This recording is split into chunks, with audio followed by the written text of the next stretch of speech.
Mesdames et messieurs, bonjour et bienvenue à Get to Know Me. L'enfant d'Abobo, le digne fils d'Abobo, lui qui fait trembler en ce moment certaines personnes. Vous savez sûrement de qui je parle. L'honorable Konété Four est donc notre invité pour ce jour. C'est celui-là même qui va donc nous ouvrir les portes de son jardin secret. Bonjour honorable et bienvenue à vous. Bonjour madame. Vous allez bien? Ah ouais, je vais très bien. Vous avez toujours ce sourire malgré tout ce qui se dit, malgré tout ce qui se fait autour de vous?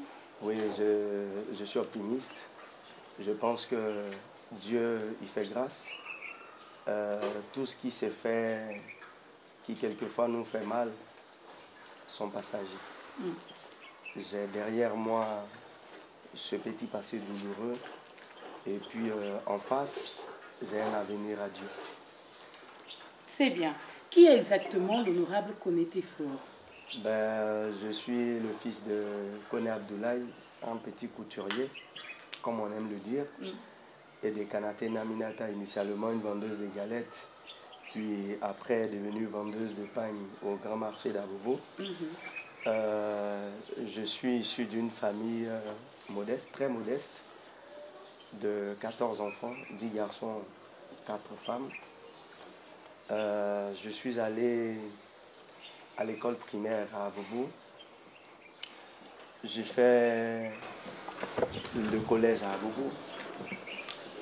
Je suis allé faire le lycée garçon de Benjerville. Après l'obtention du bac, j'ai été affecté au CAFOP alors que je me préparais pour des études de médecine, de pharmacie ou bien des études de maths sup. Malheureusement, au bac, où véritablement je me suis donné corps et âme pour obtenir le bac avec 18 en maths, 17 en physique, 15 en sciences naturelles à l'époque, c'était en 90. Mais j'ai été rattrapé par cet esprit de pauvreté. Dans le remplissage des documents d'orientation, on a dit non, si tu n'as pas de justificatif de revenus des parents, tu ne peux pas aller en pharmacie, tu ne peux pas aller en médecine. Et puis pour ce que je n'ai pas demandé à l'époque, on orientait au CAFOP, on m'a orienté au CAFOP. J'ai fait 3 mois de rébellion entre griffes devant mon père. Je lui disais, écoute, il faut que tu te battes pour me trouver ma voie. Il m'a dit, il n'a pas les moyens. Donc je suis à la maison tous les matins, quand il se réveille, je suis assis, je ne prends pas de petit déjeuner, je suis révolté. Et puis un matin, il a pris une chicotte, il m'a dit, la route pour le CAFOP. Tu ne sais pas que tu es enfant des pauvres? Les pauvres n'ont jamais raison. Je suis allé au CAFOP avec cet esprit de pouvoir changer les choses. Je suis rentré au CAFOP de Mans. Je suis allé m'installer pour devenir maître d'internat. On dit, mais tu viens d'arriver et puis c'est toi tu veux devenir maître d'internat. Tu es en retard parce que les gens sont en campagne depuis des semaines. J'ai eu une journée de campagne et puis j'ai été élu maître au père, comme on le dit au CAFOP. Je me suis battu, j'ai voulu amener les gens à comprendre que ceux qui ne voulaient pas venir au CAFOP et qu'on a orienté, ils ne sont pas obligés d'y rester éternellement. Après le CAFOP, maintenant j'avais un salaire. Avec ce salaire, je me suis payé les cours. Je suis allé faire un BTS en froid climatisation industrielle parce que c'était les matières scientifiques. Mais après, ce n'était pas ma voie. Parce qu'après le BTS, il fallait trouver les moyens de s'installer. Je suis allé m'inscrire encore pour faire un BTS en communication d'entreprise en me disant que le salaire d'instituteur, qui était un salaire accroché, ne suffisant pas. Avec un BTS en communication d'entreprise, je pouvais avoir un métier complémentaire. Mais partout où je partais, on me disait qu'il fallait abandonner ce métier-là parce qu'en temps plein, on va t'embaucher. C'était difficile. Et puis, en me promenant, j'ai découvert que la communication était un métier qui ouvrait beaucoup de perspectives. Je suis allé m'inscrire à l'ISTC. J'ai fait un DESCOM. Après, j'ai fait un master. Et puis, je me suis rendu compte que ça ouvrait des perspectives. Effectivement, j'ai été pris comme consultant en communication dans un cabinet de communication, j'allais dire de prestige. Le centre des programmes de communication de John Hopkins, qu'on appelle CCP GHO. C'est une succursale de l'Université de Baltimore qui est installée en Côte d'Ivoire, qui est dépositaire de tous les manuels de communication stratégique en matière de lutte contre le VIH-Sida. Et puis, l'humanitaire me permettait de poser des actions et puis de comprendre un certain nombre de lois dans la mise en œuvre de l'action publique qui devrait pouvoir améliorer les conditions des citoyens. Et puis de l'autre côté, les organisations citoyennes qui, là où les actions de l'État ont des limites, les organisations non gouvernementales devaient prendre le relais pour compléter l'action du gouvernement pour le bonheur des populations. Je me suis dit que j'avais des rudiments en matière de communication stratégique dans l'amélioration des conditions de vie des populations. J'ai mené beaucoup d'actions dans ma commune à Abobo où j'étais instituteur. Donc je travaillais seulement que les week-ends dans le cabinet de communication et puis les 5 jours, je travaillais à l'enseignement. Donc vous voyez que je travaille 7 jours sur 7 jours. Ça m'a permis de construire un leadership dans la société civile qui a intéressé les politiques. Et puis on m'appelait le plus souvent pour me demander de l'aide dans la réaction des discours politiques, après dans la réflexion stratégique en politique, etc. Et puis je me suis taillé ma place. Je suis devenu militant du RDR à la naissance du RDR en 1994, président de jeunesse à la base, après commissaire politique. Je suis devenu secrétaire général de la commission technique des élections. La passion était telle que j'étais dans un environnement où mon leadership était au-dessus de beaucoup. Donc je me suis rendu compte que je pouvais avancer. J'ai abandonné l'humanitaire, que j'ai transformé en politique, et puis ça a marché. Pourquoi le RDR dès le départ? C'est vrai que nous avons accompagné le président Laurent Gbagbo, mais une fois que les élections de 90 ont eu lieu, nous avons remarqué que les BT, les gens de l'Ouest, s'identifiaient automatiquement. Ce n'était pas une idéologie, mais c'était le régionalisme qui s'identifiait à Gbagbo. Et nous nous sommes dit, mais attends, qu'est-ce qu'il faut? Au PDCI, c'était la région du centre, beaucoup d'Akans concentrés au PDCI, de l'autre côté beaucoup de BT, beaucoup de guerriers concentrés au FPI. Quand le RDR est né, avec Alassane Ouattara, avec beaucoup de Djoula autour, nous nous sommes dit, ah écoute, ça maintenant c'est notre parti. Et nous sommes allés au RDR. Nous avons mené la bataille. Vous connaissez un peu l'histoire du RDR. Nous sommes arrivés au Parlement. Et puis aujourd'hui, nous nous sommes rendus compte que le meilleur combat, c'est le combat de la construction d'un esprit citoyen et civique. En tout cas pour nous qui avons côtoyé tous les partis politiques, nous nous sommes dit qu'il faut travailler à la construction d'un esprit citoyen et civique. C'est seul cela qui pourra nous aider. Quand on demande à quelqu'un, êtes-vous citoyen ivoirien? Oui. Le reste, on s'en fout.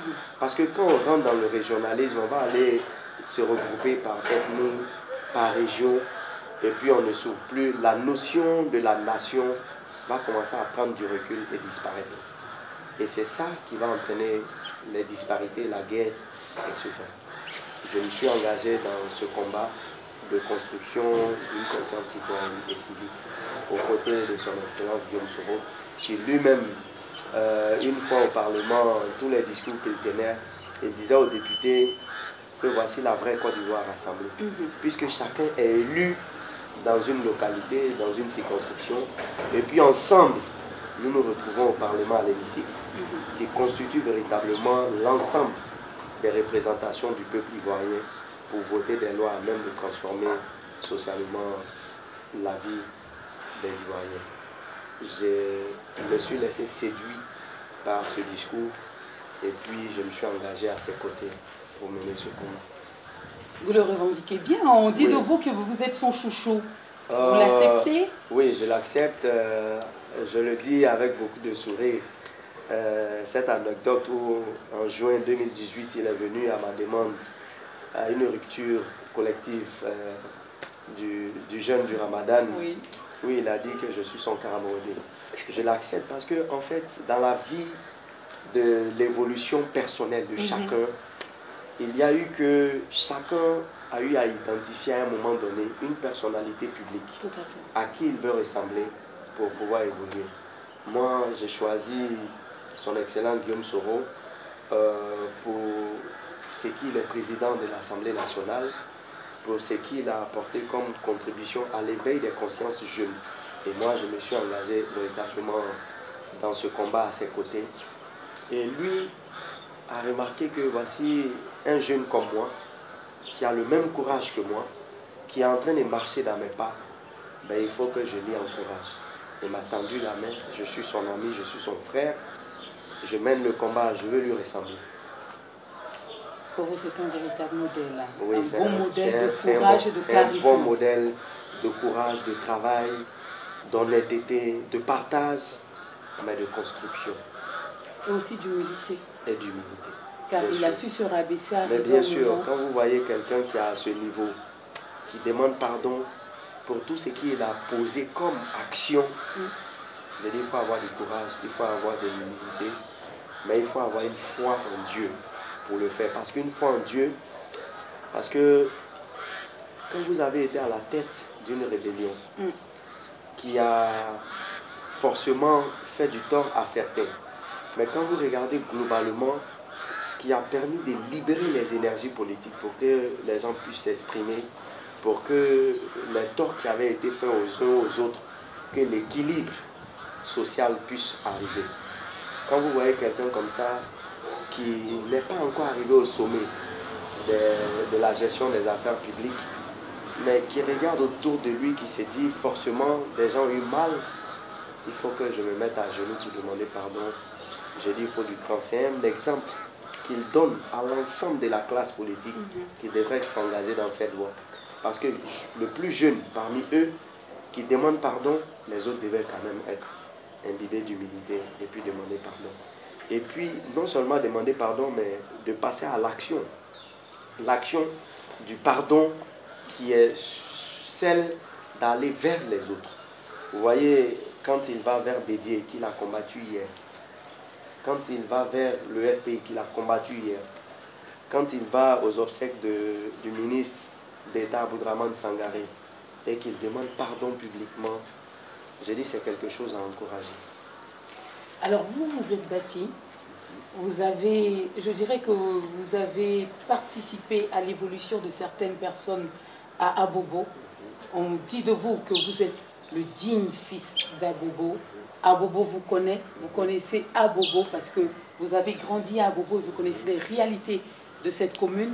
Est-ce que ça vous sied lorsqu'on dit d'Abobo commune martyre, lorsqu'on dit d'Abobo que c'est le nid des enfants en conflit avec la loi? Est-ce que cela vous sied parfaitement? Avant de répondre à cette question, je voudrais dire qu'il y a deux responsabilités.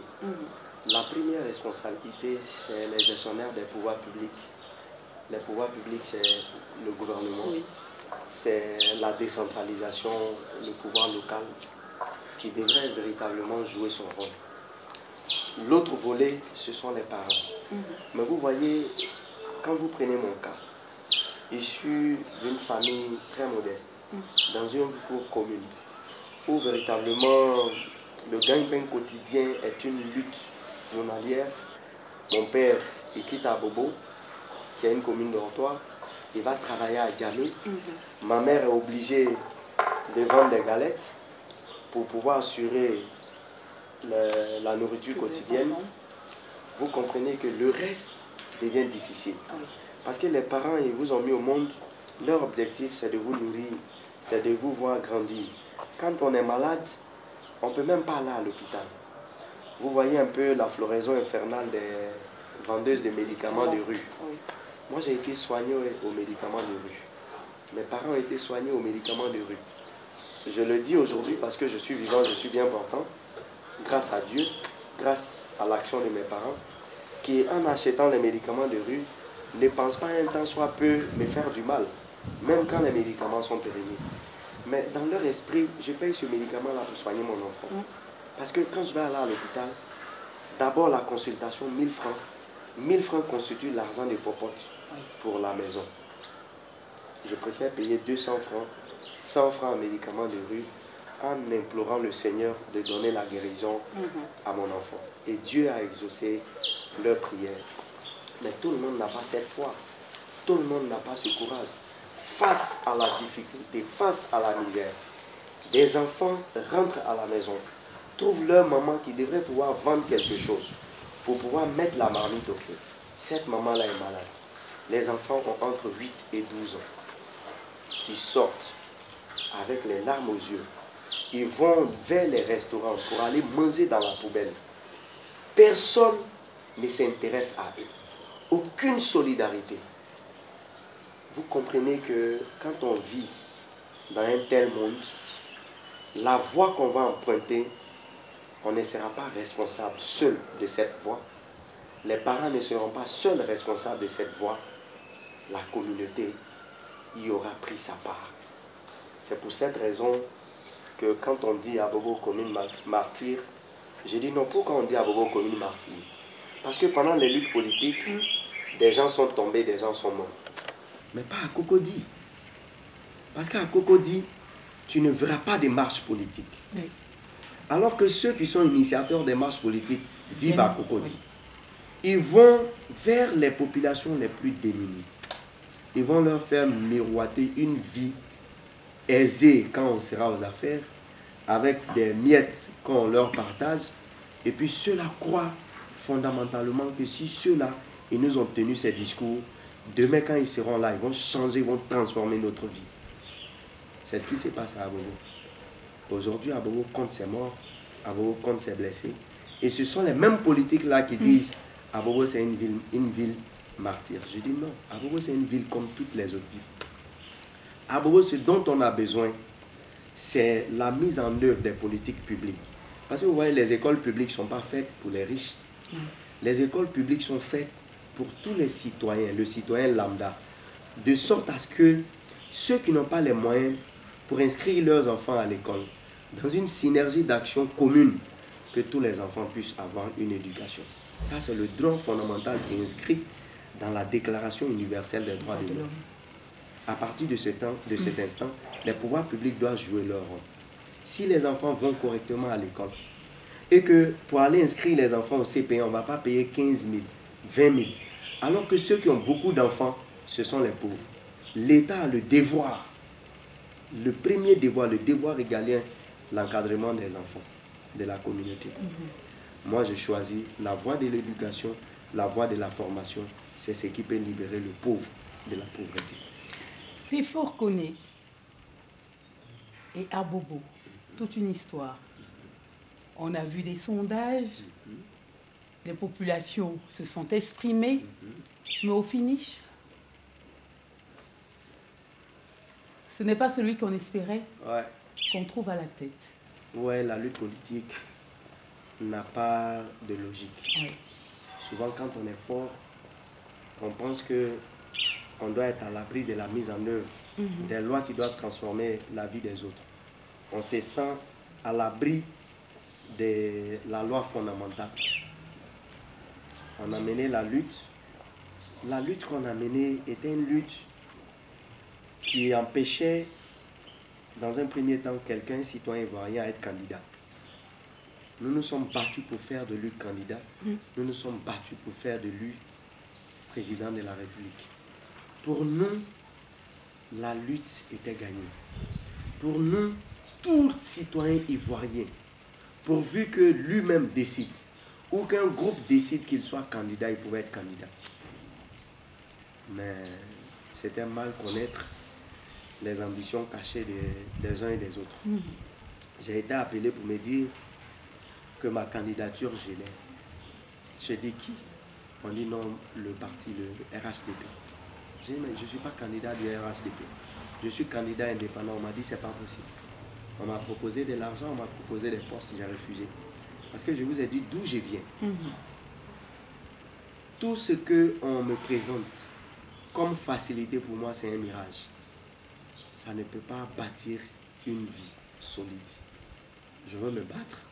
Je veux donner cet espoir-là aux enfants des pauvres qui n'auront pas l'opportunité d'être appelés par un premier ministre ou par un ministre d'État pour lui donner beaucoup d'argent, d'apprendre à se battre si véritablement on veut transformer notre vie. Je suis allé à ces élections après avoir construit un leadership fort, mais avec les armes fortes que j'ai, les hommes, jeunes, femmes d'Abobo, qui ont cru fondamentalement à l'appel que j'ai lancé, que seuls les pauvres peuvent transformer socialement la vie des pauvres. Puisqu'à côté, nous avions l'exemple d'un ministre, super ministre, ami du président de la République, qui pendant 17 ans, milliardaire, n'a pas pu transformer la vie des enfants d'Abobo. Ministre du pétrole, de l'énergie et des mines, qui donnait des bourses étrangères aux enfants de Côte d'Ivoire par plusieurs dizaines chaque année, n'a pas pu donner une seule bourse à un seul enfant d'Abobo. Je leur ai dit, croyons en nous-mêmes. Ils ont cru, nous sommes allés à ces élections. Nous savions que ça n'allait pas être facile parce qu'en face, c'était la République. Mais ce qui nous intéressait, c'était de démontrer aux yeux de nos populations qu'on peut être ministre d'État, qu'on peut être président de la République et puis ne pas être sûr de gagner une élection face à un enfant de pauvres qui est allé à l'école, qui est déterminé, qui a des connaissances politiques. Et c'est ce que nous avons gagné. Nous sommes allés aux élections. Nous avons vu, depuis la pré-campagne jusqu'à l'élection, comment nous avons malmené le candidat gouvernemental qui a demandé le secours de tout le gouvernement. Ils sont venus proposer, promettre de l'argent, distribuer de l'argent, promettre monts et merveilles. Ils sont venus avec la première dame, avec des milliards, pour venir distribuer aux femmes. Mais il n'y a que notre message citoyen qui a éveillé constamment l'esprit citoyen des femmes et des jeunes d'Abobo, qui a fait qu'ils sont allés prendre l'argent, ils ne sont pas allés voter pour eux. Ils se sont dit par là que c'était foutaise. Il fallait maintenant mettre en exécution leur plan macabre, donner les ordres à la CEI pour proclamer qui ils veulent comme vainqueur. C'est ce qui a été fait. Pour eux, en mettant les militaires à couvrir tout Abobo, si on faisait sortir les gens, ils allaient les mater. Moi, j'ai dit, je suis enfant de pauvres. Je n'ai jamais eu une blessure politique. Je ne voudrais pas engager ma population dans une voie où on va tuer des gens, où on va blesser des gens. J'ai lancé un appel au calme parce que ce n'est pas pour un poste de mairie que moi, Téfour, je vais engager ma population à aller verser son sang. Jamais du tout. Mais dans votre camp, des vies ont été sacrifiées? Oui, malheureusement, j'ai un de mes superviseurs qui a été assassiné en plein poignard dans la poitrine parce qu'il empêchait les gens de frauder. Il empêchait les gens de changer les urnes déjà remplies avec des urnes où les populations se sont exprimées. Il a été vraiment fort avec ses amis. Ils l'ont suivi sur le chemin de retour à la maison aux environs de 23 heures. Ils l'ont poignardé dans le cœur. J'ai pris Dieu pour le repos de son âme. J'ai présenté les condoléances à ses parents avec toute mon équipe. Nous avons pris en charge ses obsèques de l'inhumation jusqu'aux dernières cérémonies rituelles. J'ai pris l'engagement avec mes amis de m'occuper de ces 3 enfants, de m'occuper de la veuve dans la mesure de mes moyens. C'est déplorable. Je sais que la loi électorale pour une élection où il y a eu mort d'homme devrait pouvoir invalider. Mais comme je l'ai dit, nous sommes dans un état de non-droit. J'ai lancé un appel à la Cour suprême de démontrer que si la CEI était aux ordres de l'exécutif, que la Cour suprême n'était pas aux ordres de l'exécutif. Mais je suis allé à l'audience. C'est avec beaucoup d'amertume que j'ai vu le juge dire affaire Ahmed Bakayoko qu'on était fou, rejeté, sans explication. J'ai dit waouh, ce que nous avons dit, c'est ce qui est vérité. Nous sommes dans un état de non-droit. Le président de la République est l'homme, le citoyen le plus puissant. Il décide de qui va se réveiller demain. Il décide de qui va dormir pendant 6 jours. Il décide de qui va plus se réveiller. Et je pense que la meilleure des luttes, c'est la lutte qui se trouve, qui doit se faire dans les consciences.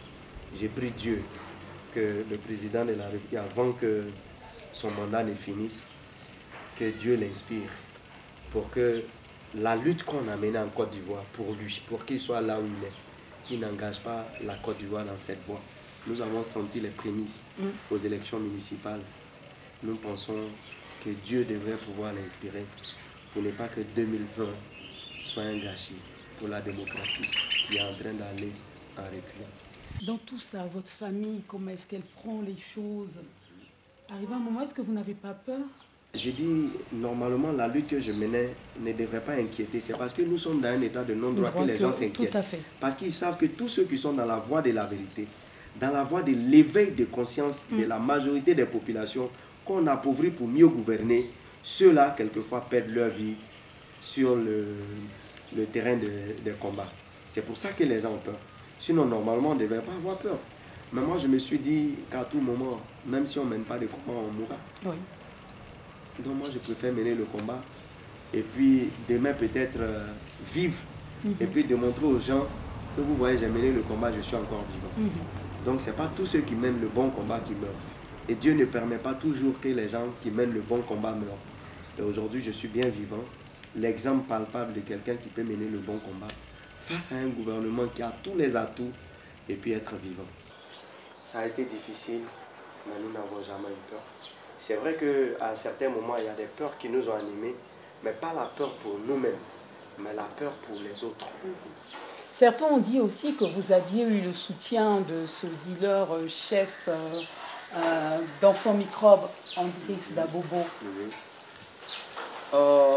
Je le disais tantôt que la responsabilité de tout le monde est engagée. Les pouvoirs publics aussi bien que de la communauté. Ceux qu'on appelle les microbes, ceux qu'on appelle les enfants en conflit avec la loi, ce sont des êtres humains, ce sont des citoyens ivoiriens. Et moi, j'avais pour ambition de les changer, de les transformer, et non de les rejeter. Les autres les utilisaient pour des fins de banditisme. Moi, je les ai utilisés pour apaiser, pour calmer ceux à qui on donnait de l'argent, pour venir faire des forfaits, pour leur dire que les rapports de force sont équilibrés. Et il faut saluer l'esprit citoyen de ces jeunes qui hier étaient des enfants en conflit avec la loi, qui ont écouté mon message citoyen, qui se sont rangés à mon côté, à qui j'ai dit même quand on te tape, ne réponds pas. Parce que quand tu réponds demain, ils ont la force, ils te mettront en prison ou ils te tueront. Laisse tomber, on verra qui est microbe, qui n'est pas microbe. Aujourd'hui, je veux saluer Amara le Gros. Je veux saluer tous les enfants qu'on appelait microbes, qui ont accepté de venir avec moi, qui ont abandonné la rue. Oui, qui ont dit à leurs camarades, ceux qui nous payent pour aller faire palabre, on va se battre entre nous, mais eux, ils ne seront pas blessés, leurs enfants sont en France, en Europe ou à Cocody. Vous n'avez pas eu d'affrontement à Bobo. Ça, c'était ma volonté. C'était ma politique. C'est le message que j'ai lancé qui a empêché cela. Avec tout ça, est-ce que vous avez des temps libres? Est-ce que vous avez des loisirs? Est-ce que vous arrivez à vous détendre? Oui, je me détends. Comment? Je suis avec des amis avec qui on échange politique, vie sociale. Mais en dehors de la politique, en dehors de tout ça, vous partez à la plage, vous jouez au football, est-ce que vous lisez? Avec ma femme et mes enfants, quelquefois nous sortons, mais très rarement. Parce que vous voyez, le combat que je suis en train de mener est un combat difficile. Quelquefois, vous n'avez même pas le temps pour votre famille. Mais il y a que quand Dieu vous bénit, vous tombez sur une femme qui est compréhensible, vous tombez sur des enfants qui sont gentils, qui ne font pas de dérives. Et je pense que c'est le cas pour tous ceux qui sont dans mon équipe. Nous allons donc vous donner cette photo. Wow. Alors, qu'est-ce qu'elle vous rappelle? Expliquez-nous. Cette photo, c'est à l'école Plateau d'Okui Bad, derrière l'assaut des CID d'Abobo. J'étais président de la mutuelle des enseignants d'Abobo. D'accord. Je pense que j'étais en train d'animer une réunion avec les instituteurs. Ouais. Et ça fait combien de temps à peu près? Je pense que c'est dans les années 99-2000. La chemise, hein? Oui, la chemise, c'est l'uniforme de la mutuelle générale des enseignants. De beaux souvenirs avec ça? Oui, de très beaux souvenirs. Et je me rends compte que je n'ai pas de vie. Et ça fait plaisir. Je continuerai le combat. Quelle est la citation du père fondateur dans laquelle vous vous retrouvez aisément? La paix, ce n'est pas un vain mot, c'est un comportement. Et justement, c'est ce qui m'a inspiré. Le jour de ma conférence de presse, au lendemain des élections, j'étais maintenant en face d'une réalité où les gens me regardaient. Lui, il lancerait un appel à la violence, parce que tout le monde sait que l'appel à revendiquer en Afrique rime avec violence. Ou bien il va lancer un appel à la paix. Dans quelques instants, nous allons donc nous dire au revoir, mais avant, nous allons donc vous passer le manuscrit de la paix. À l'intérieur, vous allez donc écrire des mots en faveur de la paix à l'endroit des populations ivoiriennes et je dirais même des populations du monde.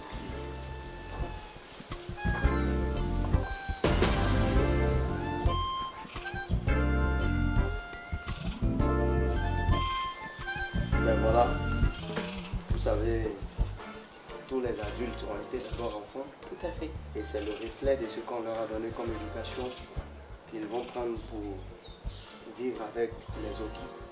Et moi, je voudrais, à cet instant de la fin de cette interview, engager l'ensemble de la communauté humaine dans la voie de l'éducation des enfants qui sont les adultes et les citoyens en miniature pour la construction d'un monde solidaire et plus humain. On aura quelque chose pour nous. Merci. Ça va. On est donc arrivé au terme de cette émission. Merci parce que vous avez ouvert vos portes, vous vous êtes livré à nos téléspectateurs de Get to Know Me.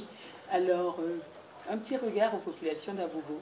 Je voudrais dire à l'ensemble de mes populations, à l'ensemble de mes parents, de mes amis, de mes frères et sœurs d'Abobo, bonne et heureuse année 2019. La lutte continue pour la restauration de la dignité de notre commune. Big up. Merci beaucoup, chers téléspectateurs de Get to Know Me. Nous étions avec le véritable Abobolais. Koftefour connaît, vous l'avez découvert, vous avez apprécié. Et puis, pour retenir un tout petit peu dans tout ça, ce que je vous dirais, vous pouvez naître dans un endroit, venir d'une famille pauvre, mais cela ne détermine pas votre destinée, cela ne dit pas qui vous êtes. Battez-vous sincèrement dans la dignité, dans le respect des valeurs pour construire une véritable nation autour de la paix. On se retrouve très bientôt et on se dit bye.